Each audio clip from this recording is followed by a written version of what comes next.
summa atau turbo sumus.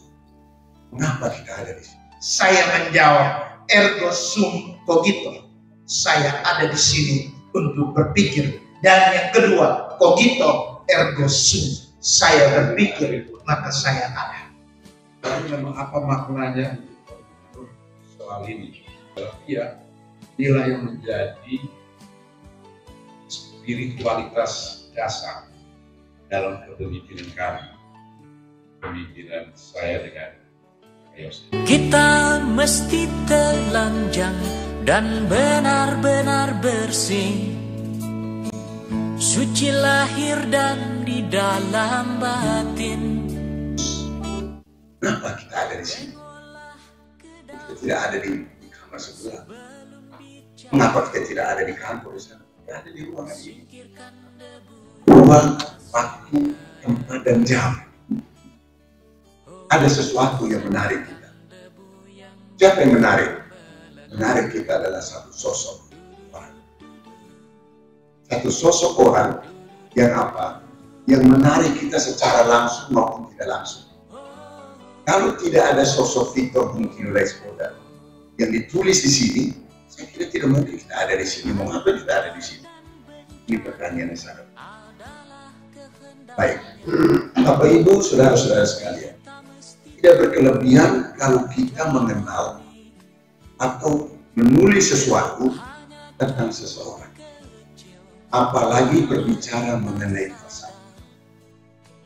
Falsafah ini bahasa Arab, bahasa Latinnya filsafat, filosofi. Jadi sama sebenarnya. Falsafah itu dari bahasa Arab. Falsafah di dalam kamus besar bahasa Indonesia mengatakan bahwa falsafah itu adalah pendapat, gagasan, bahkan sikap batin dari seseorang. Ada kata sikap batin, Bapak Ibu, saudara-saudara. Gagasan. Kemudian Bapak Ibu, saudara-saudara sekalian, pemerintah Nusa Tenggara Timur sangat menghargai pendapat, gagasan atau sikap batin dari siapapun juga yang ada di Indonesia, dunia, bahkan yang ada di Nusa Tenggara. Tidak mengenal dia siapa. Tapi kalau dia memiliki gagasan, dia memiliki pendapat, dan bahkan memiliki sikap batin, dan kemudian dimanifestasikan dalam kegiatan sehari-hari, maka wajib hukumnya kita harus mengenal atau memberikan apresiasi kepada seseorang.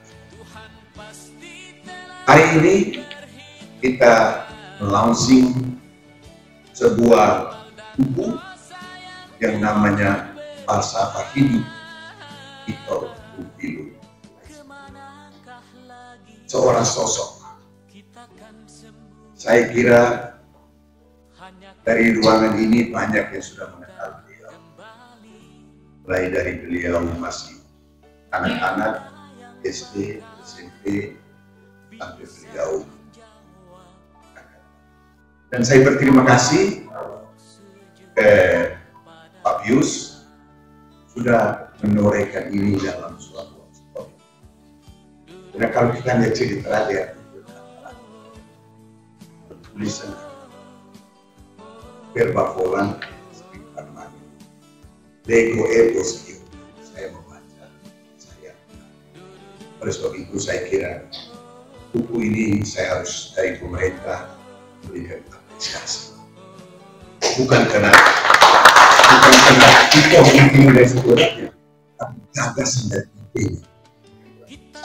Itu luar biasa. Ya kalau Victor Bungkil Leskoda dia saya anggap remeh aja dia.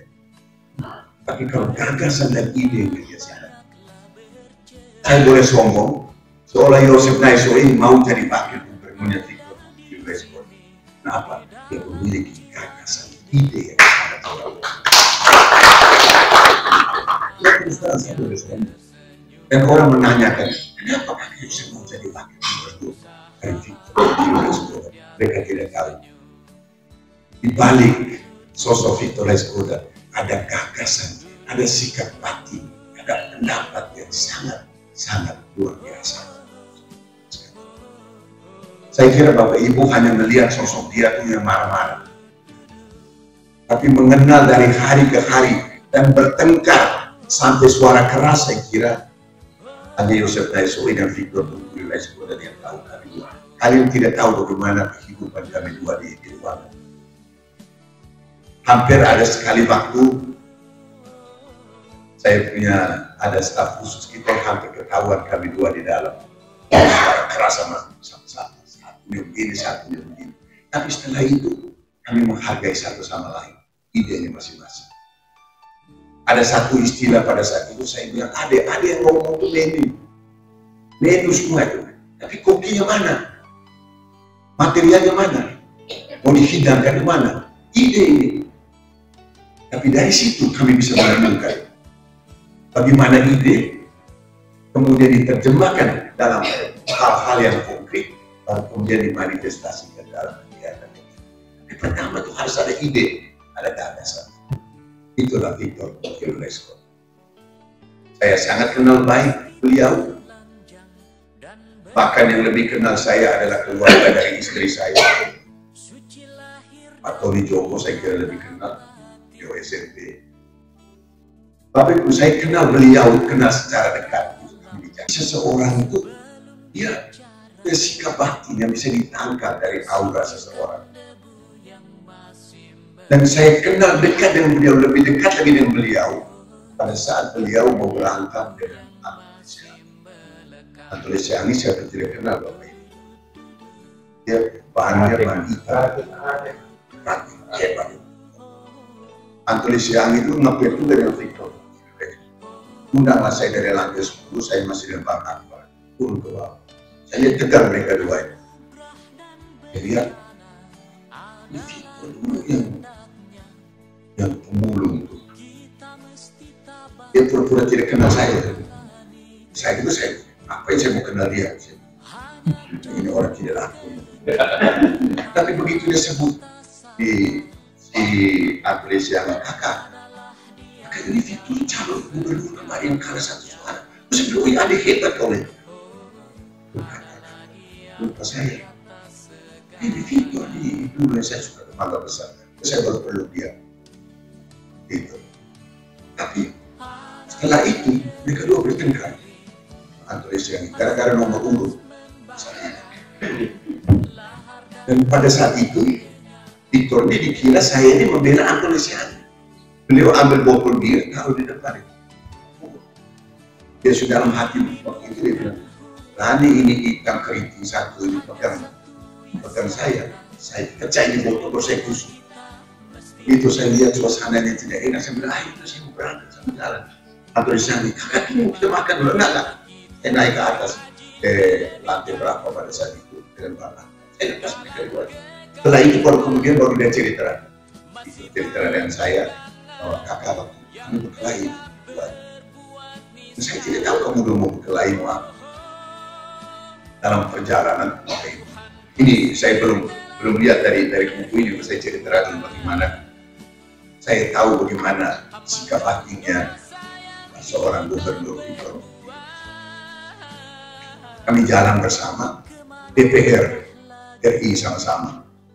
Kami keliling di NTT. Saya waktu itu sekretaris Polri, ketua Polri-nya Enggar Setiaso, Pak Victor ini anggota. Kami keliling dari Flores sampai ke Lembata, sampai ke Alor, dan sampai ke Belu. Dan kami dekat, sangat luar biasa kedekatan kami. DPR. Satu ketika saya sudah tidak di DPR, saya staf khususnya Menteri Hukum dan HAM, dan kemudian saya dicalonkan untuk menjadi duta besar spesial untuk Asia. Dan ucapan terima kasih itu saya pergi umroh ke Israel. Begitu tibalah saya di Israel, kami jalan seperti biasa sampai di Gunung Sinai. Kalau Bapak Ibu yang pernah ke sana biasanya dari bawah kita naik ke atas diantar oleh suku Badui dan pakai unta pada saat itu. Begitu dalam perjalanan masih ada sidang. Victor biar saya, kakak, mari kita pulang.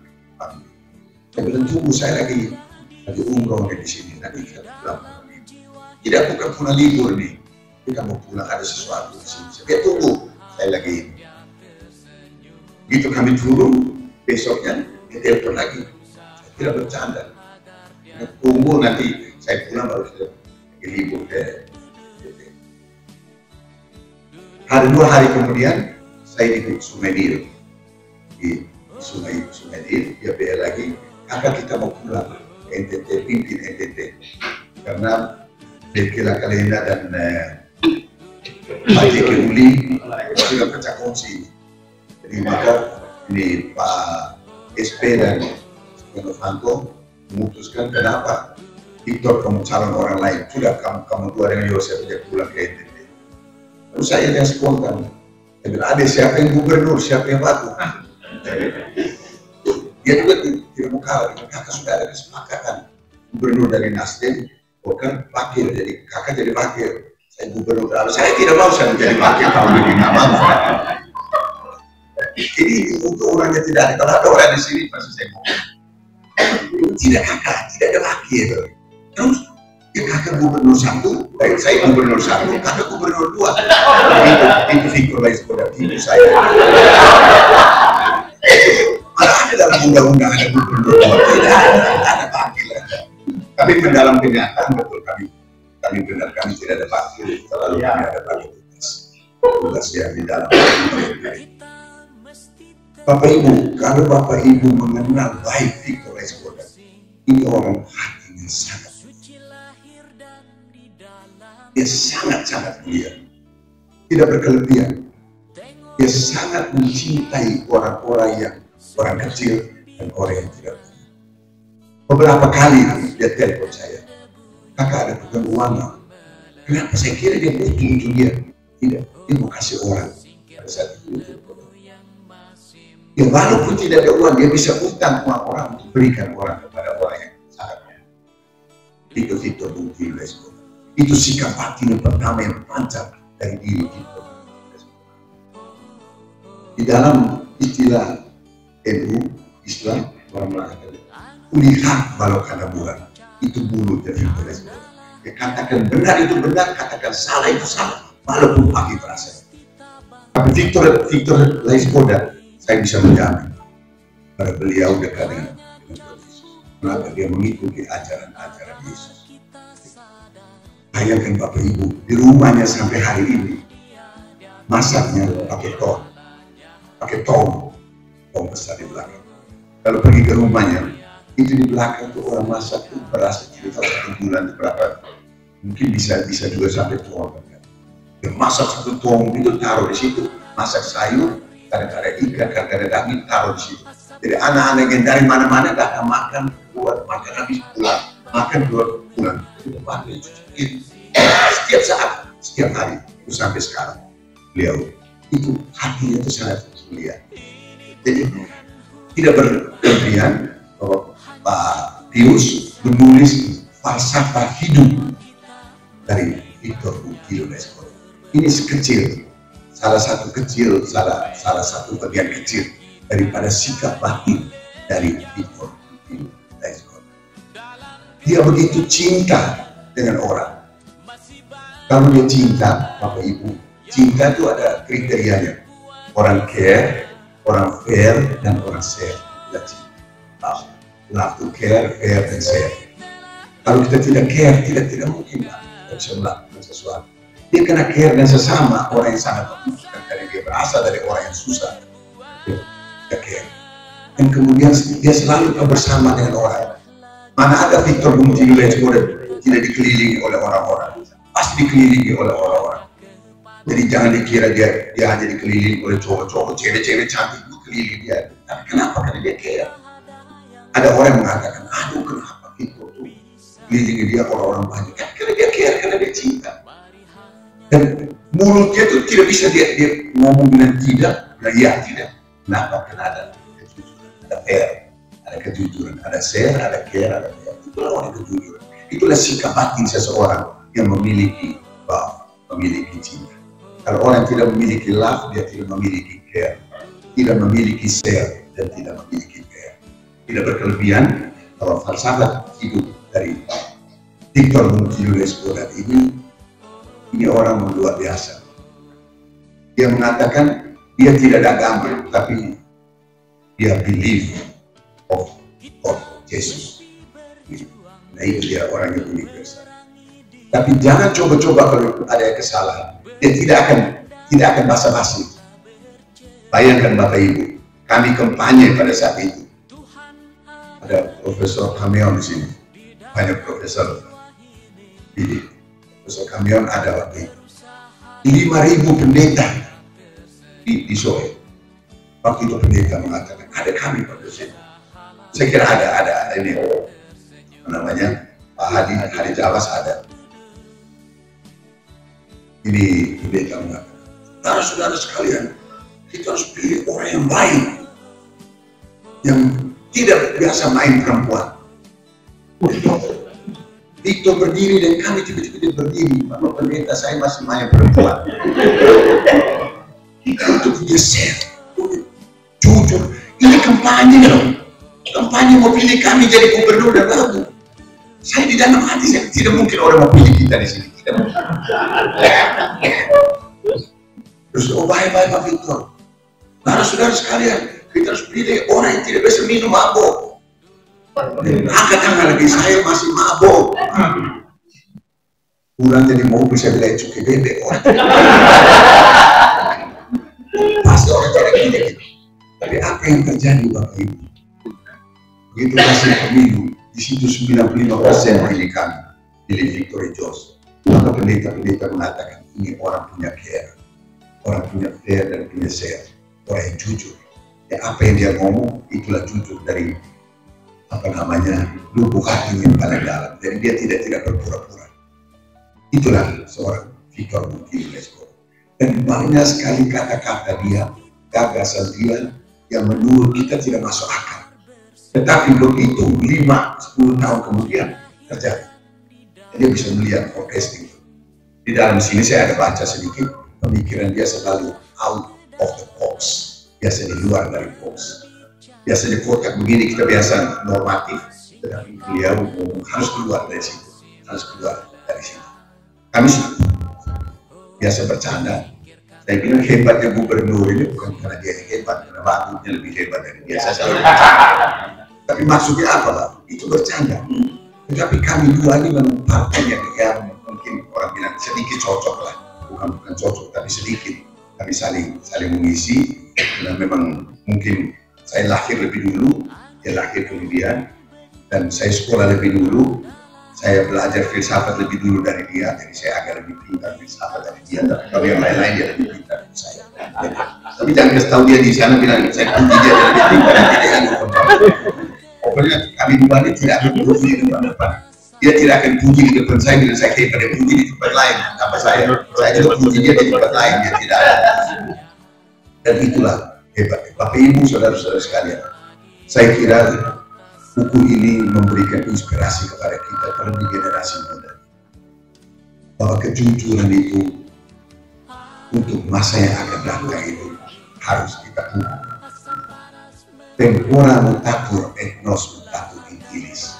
Waktu sudah berubah, kita harus berubah di dalamnya, tapi kontekstual dan fundamental dari pribadi seseorang yang bagus dan sesuai dengan ajaran agama, ajaran dan sebagainya, itu harus kita pegang teguh. Dan beliau ini sangat luar biasa Bapak Ibu. Kemarin 2 minggu yang bulan ini saya akhir pekan selalu di Jakarta Bapak Ibu.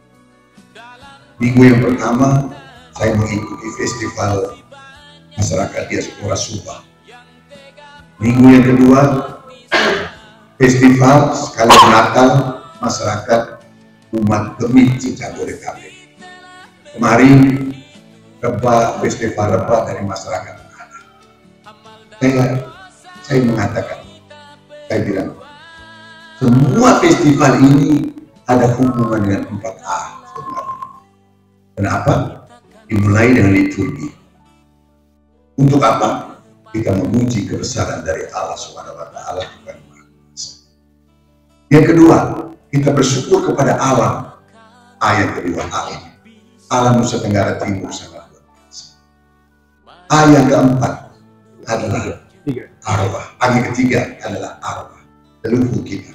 Kita menghormati leluhur kita yang sudah memberikan kita adat, istilah, kebiasaan, ekspresi budaya dan sebagainya. Dan yang keempat adalah adat.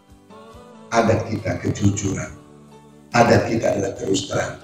Adat kita kerja keras. Dan sosok yang memberikan inspirasi kepada kita untuk kerja keras, jujur adalah Victor Bungtilu.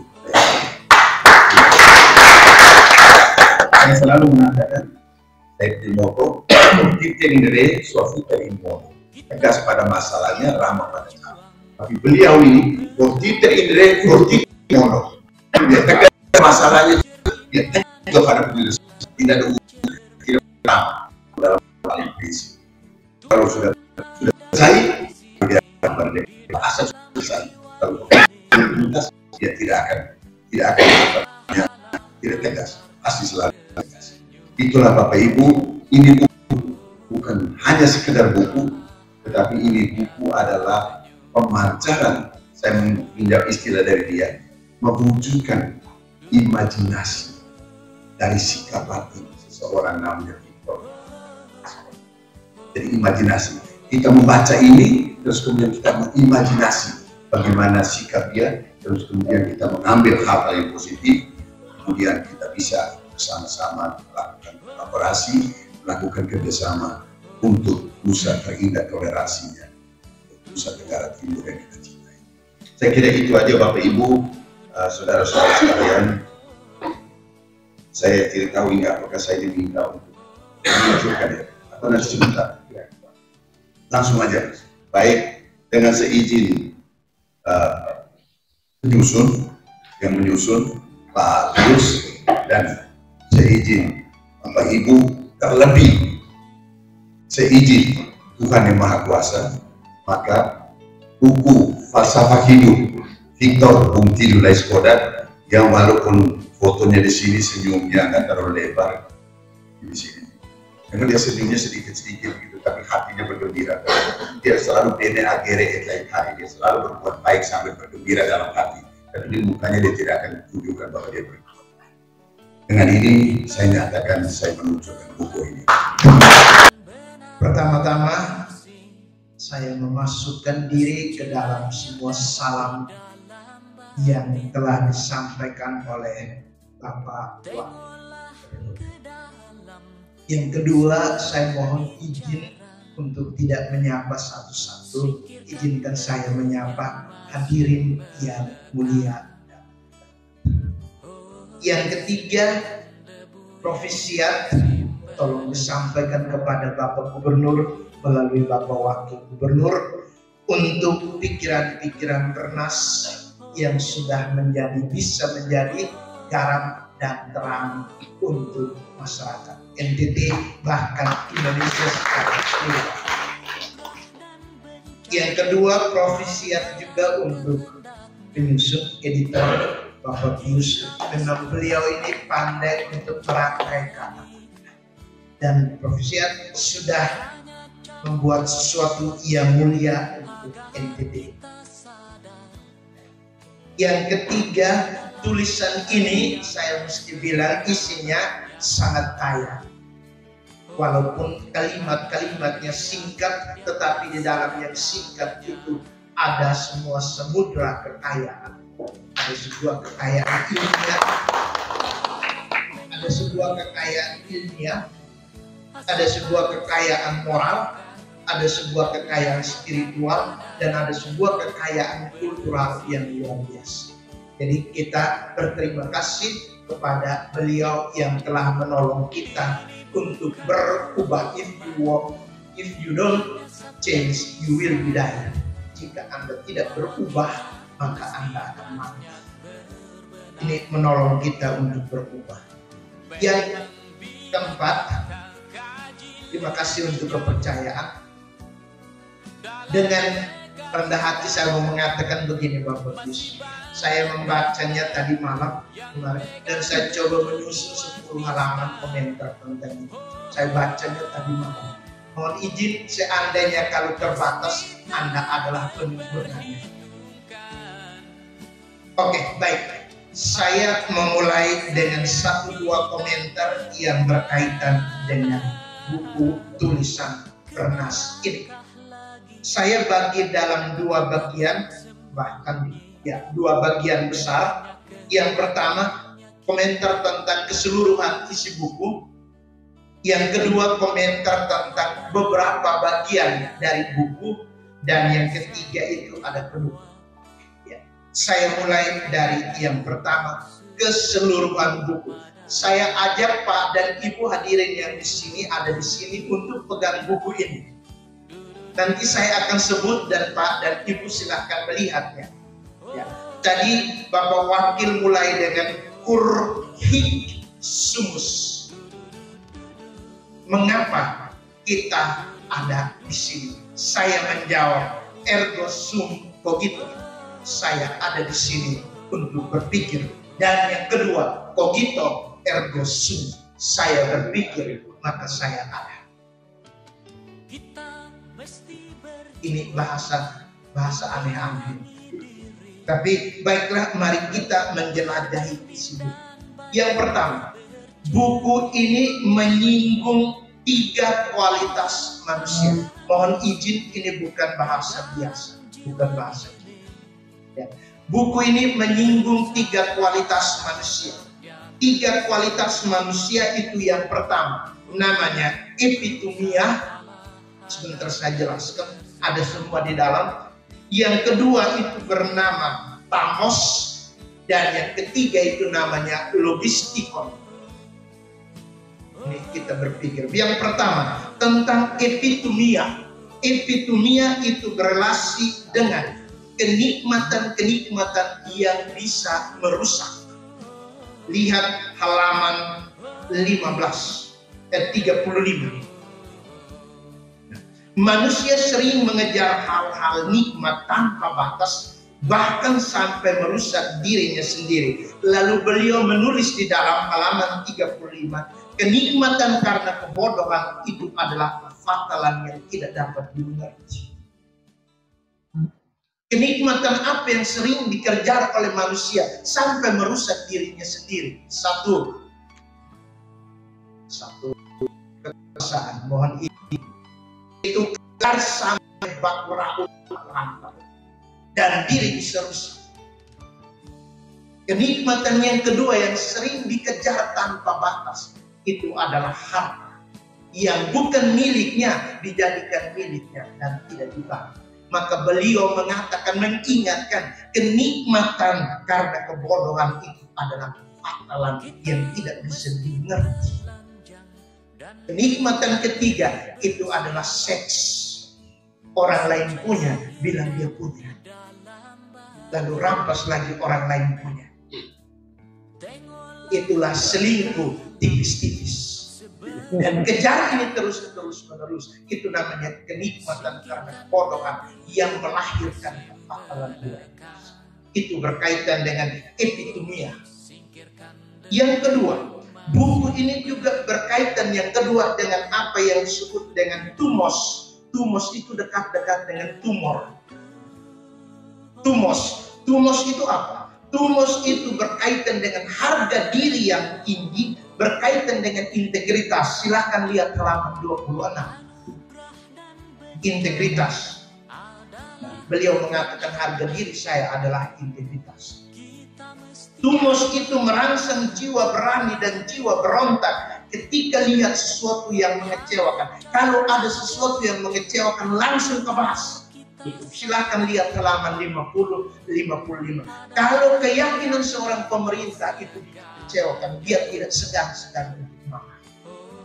Ada di halaman 50. Berani marah. Itu tumos. Yang ketiga berkaitan dengan logistikon. Logistikon ini telah dibicarakan oleh Bapak Wakil Gubernur. Itu disebut dengan bagian jiwa yang paling mulia. Bagian jiwa yang paling mulia, bagian jiwa yang paling baik, itu berkaitan dengan apa yang disebut dengan keutamaan. Seluruh buku ini adalah logistikon. Logistikon itu ada kaitannya dengan apa? Keutamaan. Keutamaan itu apa? Sophia, kebijaksanaan. Ini buku keutamaan kebijaksanaan Sofia, dan kawan dekat Sofia itu namanya Agatha. Agatha itu keindahan. Maka pada halaman kedua, bab yang kedua tentang kepemimpinan itu bicara tentang keindahan Agatha. Kawan ketiga dari Agatha Sofia, kawan dekat Sofia, Agatha, kawannya berikut itu namanya Aletheia. Itu artinya kebenaran. Ada di dalam seluruh buku ini berkisah tentang tiga. Satu, itu yang pertama berkaitan dengan epitumia, itu hawa nafsu yang mencelakakan. Beliau mengingatkan itu, mengingatkan saya dan mengingatkan kita semua.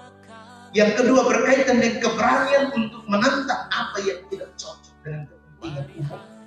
Labrak di depan, tidak peduli, sesudah itu baru tertawa. Yang ketiga berkaitan dengan logistikon, itu adalah keutamaan. Dan keutamaan ini berkaitan dengan tiga yang menyebar di dalam seluruh buku ini, yakni apa yang disebut dengan bonum, kebaikan; dua, verum, kebenaran; tiga, pulcrum, keindahan atau keharmonisan. Keharmonisan ini berkaitan dengan relasi agama. Maka beliau mengatakan, saya tidak peduli agama apa, yang penting saya melayani Anda. Ada di dalam buku ini. Nah, ini tentang tiga. Nah, sedikit tentang bonum, apa artinya? Bapak Wakil Gubernur sudah cerita panjang lebar. Kalau ada orang susah, beliau tidak segan-segan untuk meminjam uang buat menolong. Maka ia sebenarnya tergerak hatinya oleh belas kasihan. Bonum.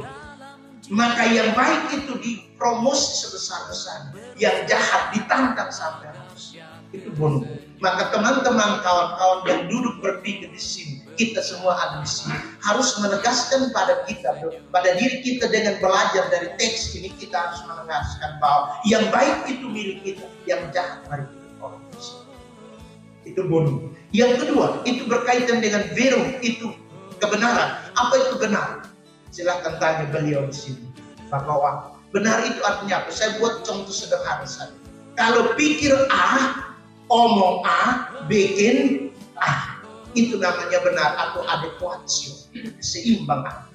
Kalau terjadi begini, Bapak dan Ibu, saudara-saudara, kalau saya pikir A, omong B, bikin C, hasilnya no.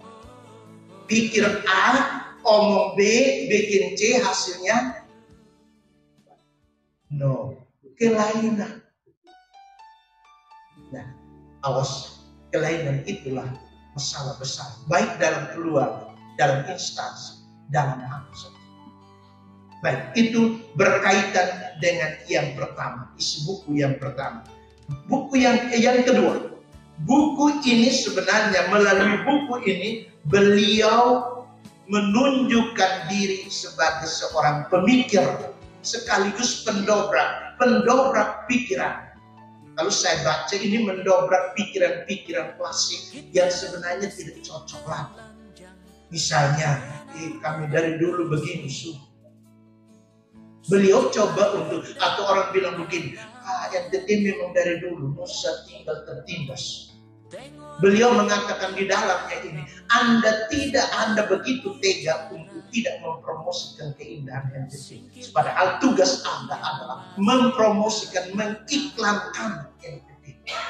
Dan kita punya kelemahan di sini di dalam buku ini adalah tidak mampu membuat reklam, tidak mampu membuat iklanun. Itu beliau menunjukkan bahwa dia seorang pemikir dan beliau mewujudkan diri sebagai seorang pemikir karena dikatakan begini, manusia dari naturanya adalah seorang pemikir. Ia adalah sebutir debu, tetapi dia adalah sebutir debu yang berpikir. Itu hebatnya kita. Sebutir debu, tetapi debu yang berpikir. Nah, itu kita ini. Maka tugasnya, kalau saya baca buku ini, memang beliau juga saya yakin baca dari buku lain juga. Dan dia dengar dari pikiran lain juga. Tapi dia merumuskan sebagai ide sendiri. Maka itu saya katakan apa? Beliau sedang melakukan apa yang disebut dengan thinking on thinking. Berpikir tentang berpikir. Jadi dia tidak hanya berpikir, tapi dia memikirkan tentang pikiran yang sudah ada di mana-mana. Dan dia merumuskan itu sebagai sebuah pikiran baru. Itu namanya thinking on thinking. Maka berpikir itu adalah berpikir. Berpikir adalah berpikir. Jangan pikiran. Kita kebanyakan orang NTT itu pikiran. Sedikit, aduh saya ini pikiran. Tapi tidak thinking on thinking. Tidak berpikir tentang berpikir. Maka beliau sebenarnya mengajak kita mendengar sesuatu, mari kita berpikir. Melihat sesuatu, mari kita berpikir. Merasakan sesuatu, mari kita berpikir. Maka itu namanya thinking on thinking. Beliau mengajak para pejabat di sini thinking on thinking. Nanti sesudah buku ini sudah di launching, sesudah ini Bapak Pius tolong sampaikan ke beliau. Silakan tugaskan siapa yang mengelaborasi lebih lanjut buku ini bagian demi bagian. Elaborasinya. Dan elaborasinya ini selanjutnya dimasukkan ke dalam program. Kalau boleh. Itu berpikir tentang berpikir. Kenapa saya bicara tentang berpikir tentang berpikir? Karena orang-orang hebat itu biasanya mengatakan, para filsuf, para pemikir, orang-orang bijak mengatakan apa? Hidup yang tidak dipikirkan itu tidak layak untuk dijalani. Jadi bapak-bapak, kalau hidup sepembawa kaki sebenarnya itu tidak layak hidup. Maka hidup itu harus dipikirkan. Hidup yang tidak dipikirkan tidak layak untuk dijalani. Maka itu pentingnya, misalnya di dalam kekristenan, Hinduisme itu dikatakan apa? Pentingnya silence, pentingnya diam. Tapi orang NTT suruh diam susah. Besok dia mau bicara, dia besok guys harus bicara. Padahal bicara itu pentingnya. Jadi itu harus memikirkan itu. Kemudian apa yang beliau pikirkan? Sekarang saya mau tunjuk kepada Bapak dan Ibu. Yang beliau pikirkan, urutan pemikirannya itu adalah begini. Yang pertama, dia pikir tentang dirinya sendiri. Maka mulai dengan keutamaan. Di bab pertama itu judulnya apa Bapak Pius? Yang sampai Bapak Pius dulu. Di bab pertama itu ada judulnya adalah keutamaan, etika dan keutamaan. Dia berpikir mulai dari dirinya sendiri. Karena orang-orang hebat mengatakan begini, para pemikir besar internasional, mereka mengatakan begini. Pikir tentang orang lain, pikir tentang sesuatu di luar diri, sambil tidak kenal diri, itu menjijikkan. Misalnya, saya ngomong tentang Bapak Pius, oh dia begini, dia begini, dia begini. Tapi kalau saya tidak kenal diri, itu aib yang sangat luar biasa. Maka kalau dulu gosip-gosip tentang orang itu aib. Bicara tentang orang, tapi sambil tidak kenal diri, itu masalah besar. Maka beliau memulai berpikir tentang urutan berpikirnya satu. Dia berpikir tentang dirinya sendiri. Dia berpikir tentang apa yang ada di dalam. Dia berpikir tentang apa yang hidup di dalam batinnya, apa yang hidup di dalam jiwanya, apa yang hidup di dalam sanubarinya. Itu dia tuangkan dalam kata-kata dia. Itu dia kenal diri. Sesudah dia kenal diri, hal yang kedua ada di dalam buku ini. Dia bergerak dari dirinya menuju kepada penciptanya. Dari bab 1, 2, 3, 4 itu tentang kiprahnya. Dan bab 4 itu dia bicara tentang apa? Relasinya dengan Tuhan. Maka dia berpikir dari diri saya, dirinya sendiri, dia bergerak menuju Tuhan. Karena dia itu adalah imago Dei, gambar Tuhan. Maka dia berpikir tentang Tuhan. Sering terjadi bahwa orang tidak bisa kenal Tuhannya karena dia tidak tahu diri. Itu sangat sering terjadi. Kalau orang tahu diri, saya dari mana, saya buat apa, dengan cara apa, orang pasti mengatakan ini berkat Tuhan, pasti saya bisa. Maka dia akan kenal. Ini kenal Tuhan kalau susah. Yang misalnya yang Katolik kalau stres, frustrasi, baru beli lilin di kios. Sesudah masalah selesai, dia bilang see you in the next problem. Sampai jumpa di masalah berikutnya. Padahal Tuhan itu bukan itu. Tuhan itu adalah darah yang mengalir. Seperti neon, Anda tidak bisa lihat aliran listriknya, tetapi dia menyala. Kalau dia tidak ada, maka kita nonsense, tidak ada sesuatu yang istimewa. Itu urutan berpikirnya. Nah, yang ketiga masih dalam kaitan dengan buku. Beliau menegaskan, aku ingin hidup selama-lamanya dalam dunia. Yang ketiga, tadi itu beliau sudah kutip yang ditulis di bagian depan, tapi saya beritahu siapa orang yang ngomong tentang itu. Di hadapan Senat Romawi, Kaisar Titus berkata, verba volant scripta manet. Ini pidato dari Kaisar Titus. Dia berkata, verba volant scripta manet. Yang terucap akan segera berlaku. Yang tinggal hanyalah tulis. Maka kalau bapak-bapak, ibu-ibu mau dikenang sampai selama-lamanya, tulis. Dia cukup di halaman pertama I love you. Dan tutup dengan I love you. Dan di tengahnya I love you. Karena apa? Di awal pasti I love you. Di tengah I love you itu bergulat dan hidup bersama. Dan ditutup dengan I love you. Walaupun buruk pasti orang mengatakan dia baik sekali. Maka Pak, dan itu lihat pidato kematian mana yang menyinggung tentang keburukan orang. Oh, semua bagus. Sangat bagus. Maka tulis. Ya. Jadi beliau menyatakan diri untuk hidup selama-lamanya di dalam buku. Maka saya mau katakan begini, satu hal Bapak Ibu untuk para penulis, termasuk saya biasa menulis buku. Saya mengatakan begini, yang terucap yang saya mengatakan, apa yang terekam juga akan menjadi abadi. Di sini apa yang terekam, foto abadi. Kemudian yang terekam itu apa? Gambar, itu juga abadi. Mungkin ada videonya juga, tapi tidak dimasukkan. Itu abadi. Maka orang hebat mengatakan apa? No documents, no documents, no history. Tanpa dokumen tidak akan ada sejarah. Beliau ingin hidup lebih lama dalam buku. Kehormatan manusia adalah pengetahuan. Orang bijak bestari. Mereka tidak pikir tentang berapa lama mau hidup. Orang-orang pintar, orang-orang cerdas, mereka tidak berpikir tentang umur berapa. Mereka tidak pikir tentang itu. Yang mereka pikirkan itu adalah apakah ide saya hidup untuk selama-lamanya di hati orang, di pikiran. Kadang-kadang bisa kita orang-orang hebat sudah mati ribuan tahun, tapi kita masih kutip idenya sampai sekarang. Kita masih hidup, omong habis baru tanya, tadi dia omong tahu. Maka tulis Bapak Ibu. Maka saudara-saudara, membaca sebuah buku berkualitas layaknya, tadi saya dengar dari beliau yang duduk di depan, membaca sebuah buku berkualitas layaknya sebuah percakapan yang hidup dengan sang pemikir. Membaca sebuah buku layaknya sebuah percakapan hidup dengan sang pemikir.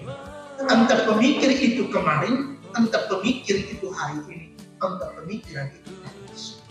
Maka membaca buku itu adalah berdialog dengan seorang hebat, baik hari kemarin, hari ini, dan hari esok. Maka baca buku, mau dialog dengan orang hebat, silahkan baca buku.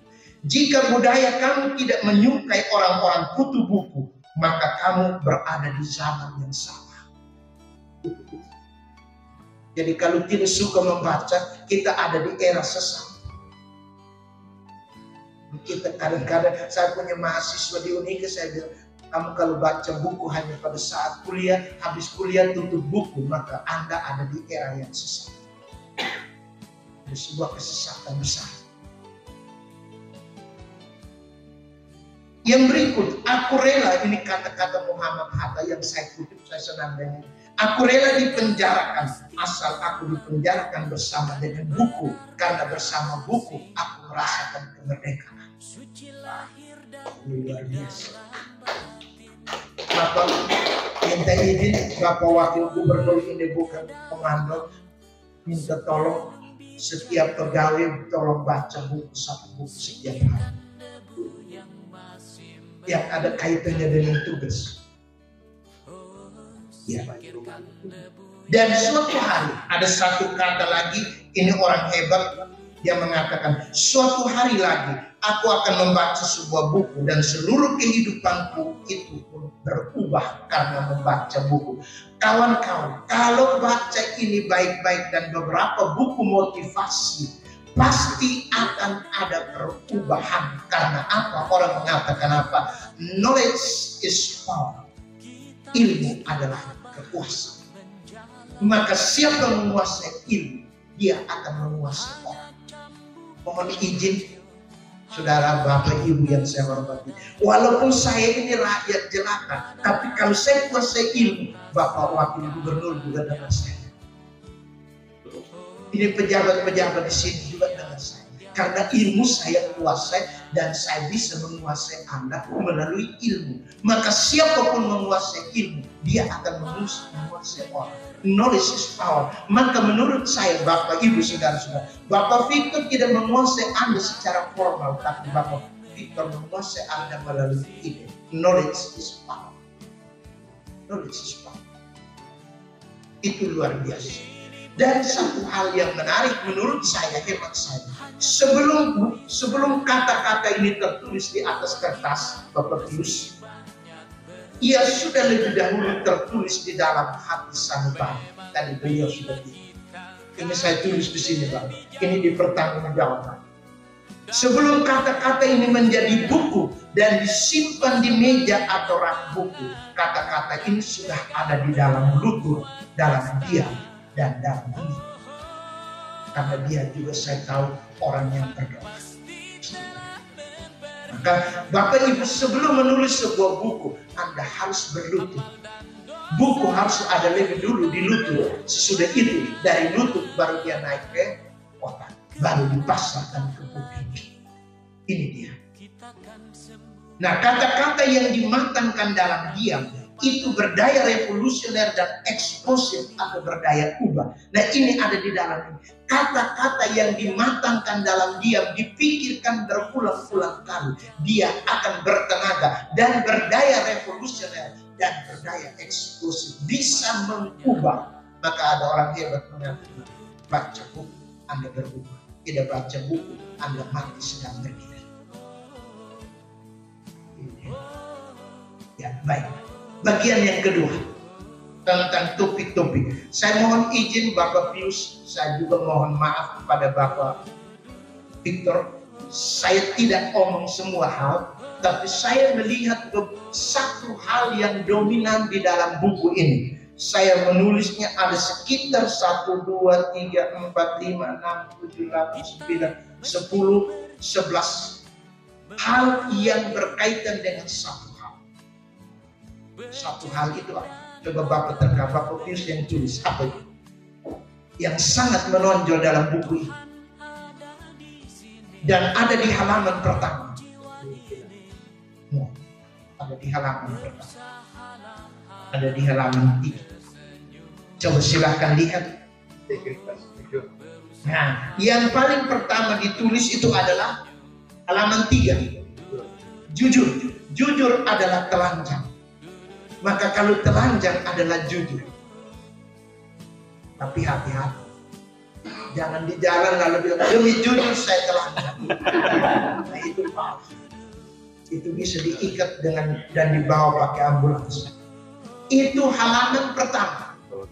Lalu dari sisi pandang saya sebagai seorang pemikir, seorang filsuf, teolog, saya melihat kenapa ditaruh di halaman pertama. Mungkin Pak dan Ibu tidak melihat urutan itu penting, tapi menurut saya urutan berpikir itu penting.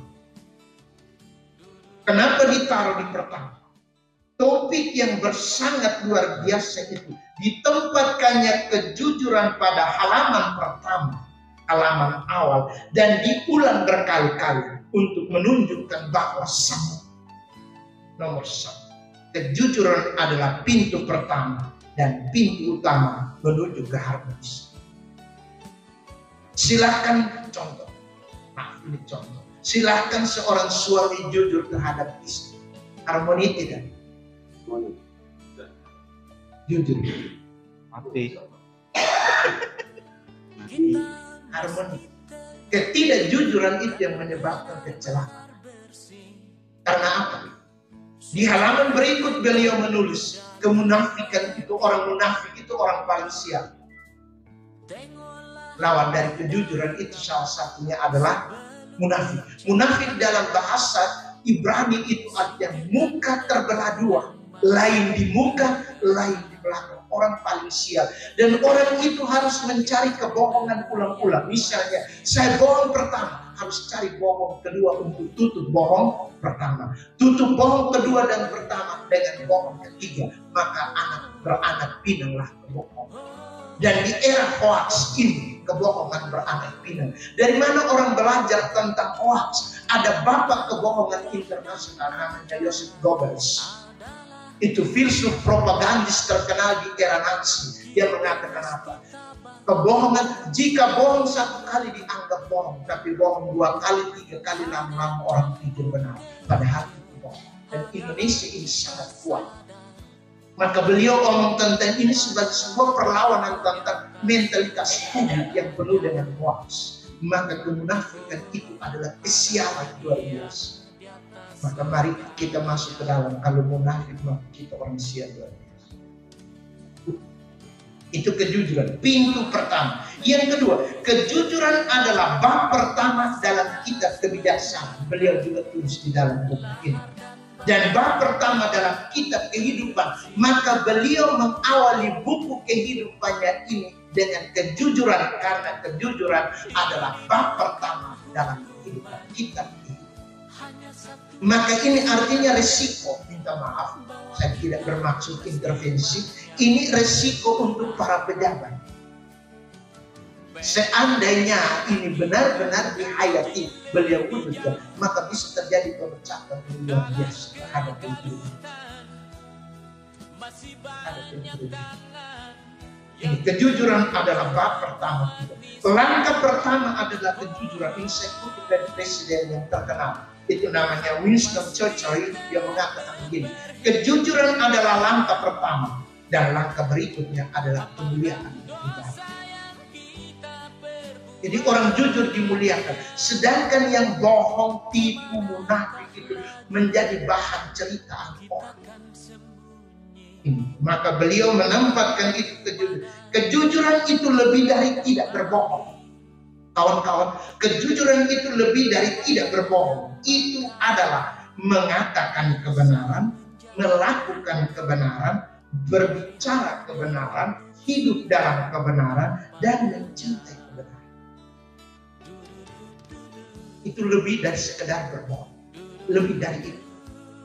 Nah, kejujuran yang keempat. Kejujuran itu adalah perhiasan jiwa yang bercahaya melampaui berlian. Tidak akan terjual. Nah, maka orang jujur di kitab suci, orang di Alkitab dikatakan, kalau boleh, Bapak dan Ibu membuat riwayat hidup sampai dengan terakhir mengatakan begini, di makam ini dibaringkan orang jujur. Kalau saya bisa mengambil, di pembaringan ini, di pusara ini, dibaringkan orang jujur. Dan itu akan dikenang untuk selama-lamanya. Saya komentar ini, menurut saya ini poin vokal dari buku ini. Poin vokal dari buku ini untuk semua. Saya katakan satu untuk semua dan semua untuk kejujuran. Nah, efeknya, konsekuensinya apa? Maka konsekuensinya ada 2 hal yang saya lihat, yakni ada apa yang disebut etika keutamaan dan etika kewajiban. Etika keutamaan itu berkaitan dengan apa? Etika keutamaan itu fokus pada saya mesti menjadi pribadi ada di dalam seluruh buku ini. Sesudah saya mesti menjadi seperti apa dalam kepemimpinan, dalam kantor, dalam keluarga, saya mesti seperti apa. Hal kedua, saya mesti buat apa. Ini dari itu namanya etika kewajiban. Yang tadi Bapak Wakil mengatakan care, fair, and share.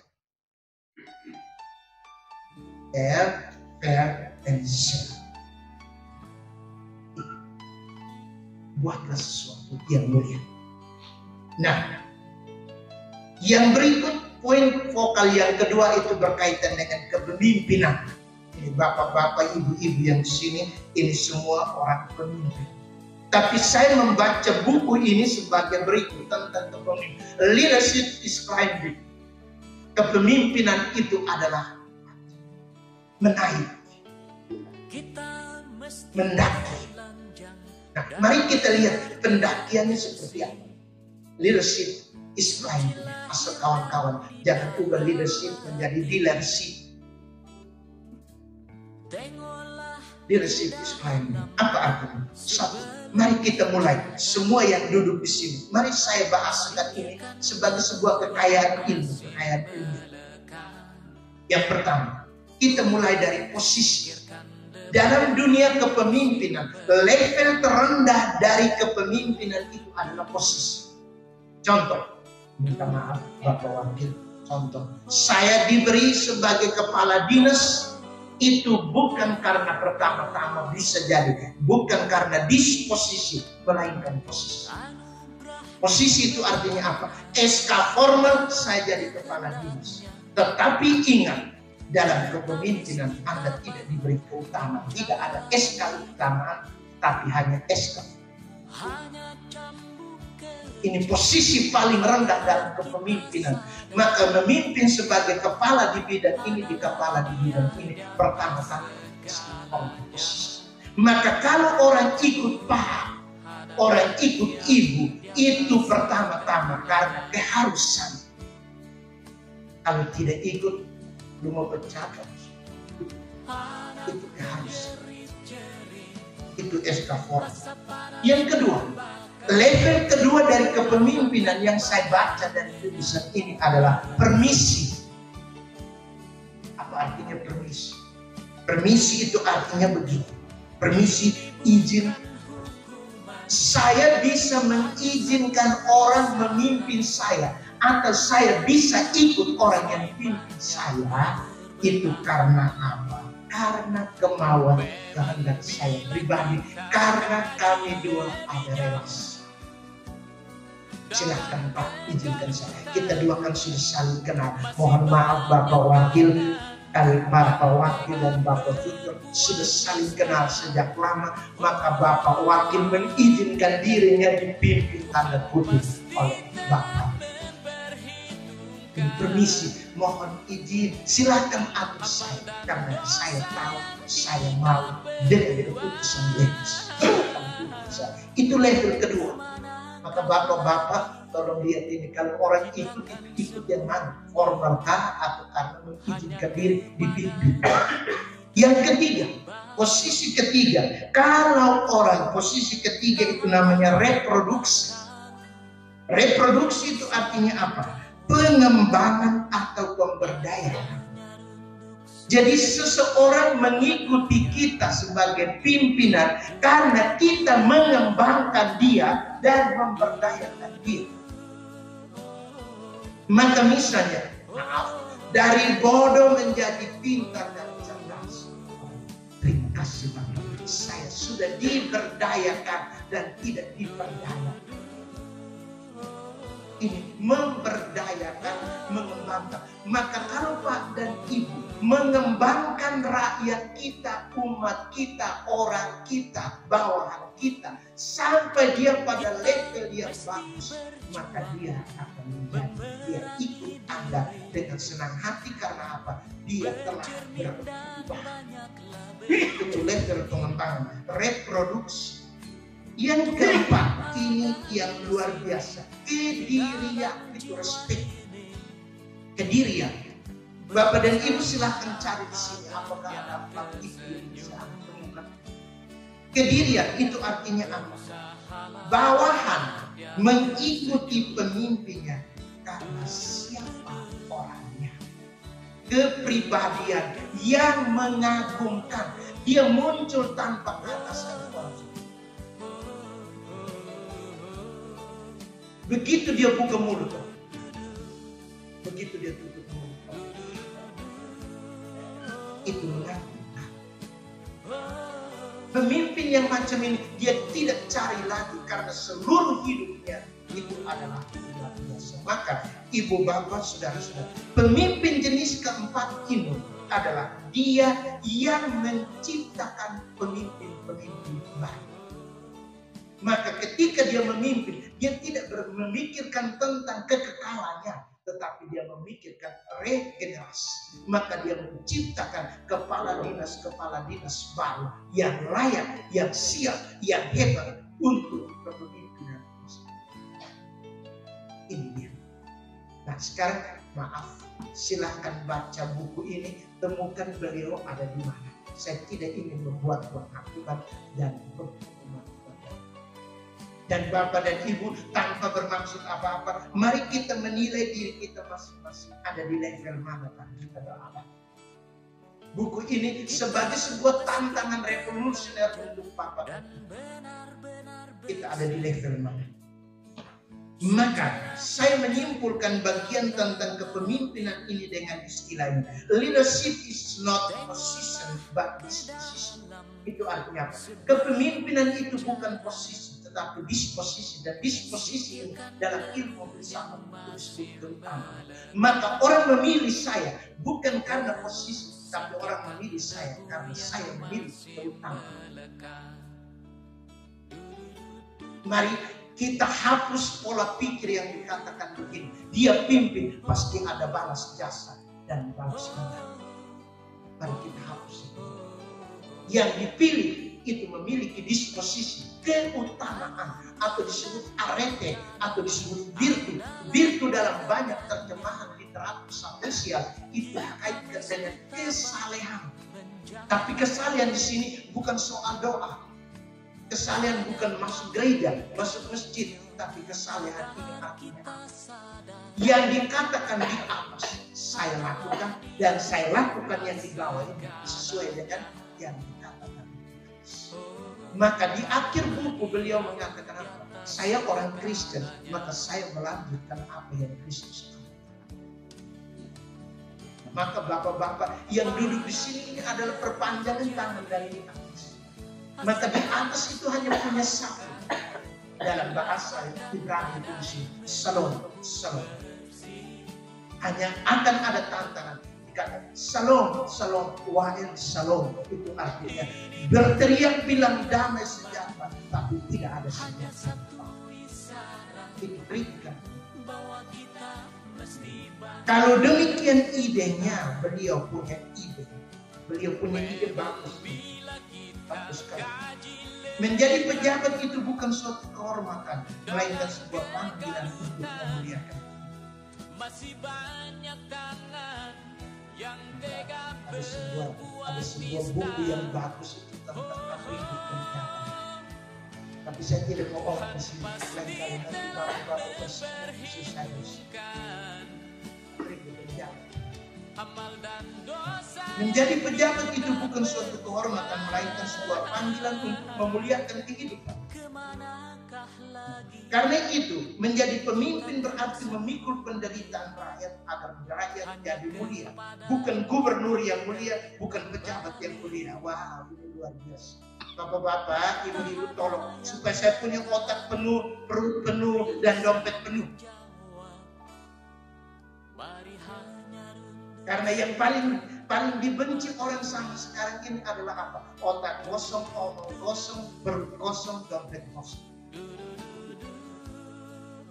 Maka Bapak Ibu saudara-saudari yang ada di bagian jabatan kepemimpinan, mari tolonglah rakyatmu, tolonglah saya, supaya otak saya penuh, perut saya penuh, dompet saya penuh. Jangan takut. Ini maaf, ini sambungan lain dari buku ini. Jadi nanti saya titip salam untuk Bapak Gubernur, tolong penuhkan kami, muliakanlah kami. Kalau demikian idenya Bapak Gubernur, maka leadership is the service of peace, and leadership has to be a likeness of values. Apa artinya? Kepemimpinan adalah kesempatan untuk melayani sebesar-besarnya, penuh dengan pengorbanan. Tadi saya dengar penuh dengan pengorbanan. Tidak ada uang pinjam orang punya. Saya bayangkan seorang gubernur pinjam uang ini untuk saya support keadaan luar biasa. Aneh tapi maka nanti bapak-bapak lewat saya tahan.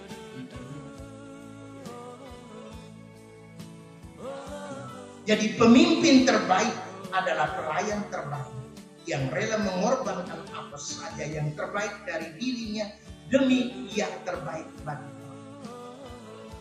Ini yang saya baca dari kepemimpinan yang terakhir. Masih ada cukup tapi saya bawa kepada yang terakhir.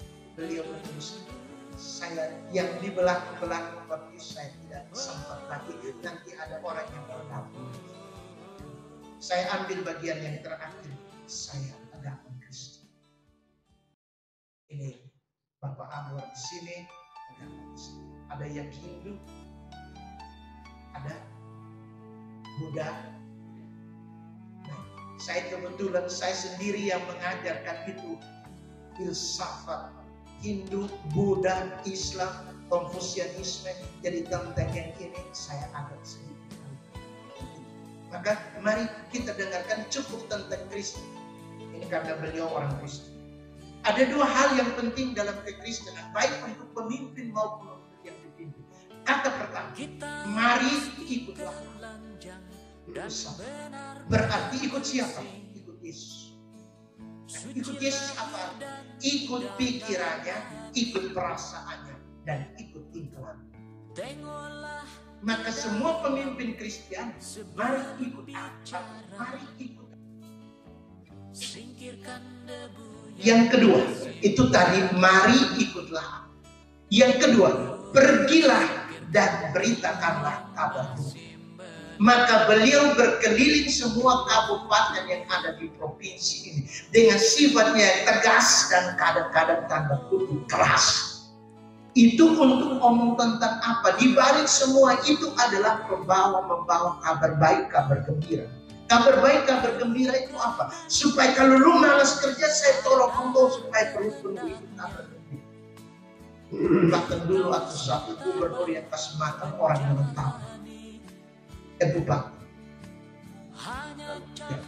Nah, kalau itu keras, tetapi menolong dia untuk berubah. Berkeliling untuk berbuat baik. Maka bapak-bapak saya anjurkan kalau mau ikut buku ini, turun ke kampung-kampung, ke desa-desa. Jangan minta kita apa-apa, kita bawa apa-apa untuk mereka. Kita bawa apa-apa untuk mereka. Bahkan kalau boleh, kita yang menari menyambut mereka, bukan mereka yang menari menyambut kita. Kalau boleh, ikut buku ini. Berat kok. Berat. Ini dia. Yang terakhir. Sebagai penutup. Di dalam buku ini saya coba untuk menulis sebagai pesan terakhir. Satu, silakan Pak dan Ibu yang berkapasitas dan berkemampuan untuk menulis, silakan mengelaborasi bab demi bab menjadi buku. Bab demi bab menjadi buku baru. Bab 1 menjadi buku 11. Bab 2 menjadi buku 2 lagi sampai dengan 10, akhirnya menghasilkan 10 buku baru. Silakan bagi mereka yang berkemampuan untuk menulis, silakan elaborasi. Amal dan dosa yang kita perbuat, kemanakah lagi kita kan sembunyi? Hanya kepadanya kita kembali. Tak ada yang bakal bisa menjawab. Mari hanya runduk sujud padanya. Du-du-du-du-du. Du-du-du-du. Namun sebelumnya kita foto bersama. Itu mengizinkan Bapak Wakil Gubernur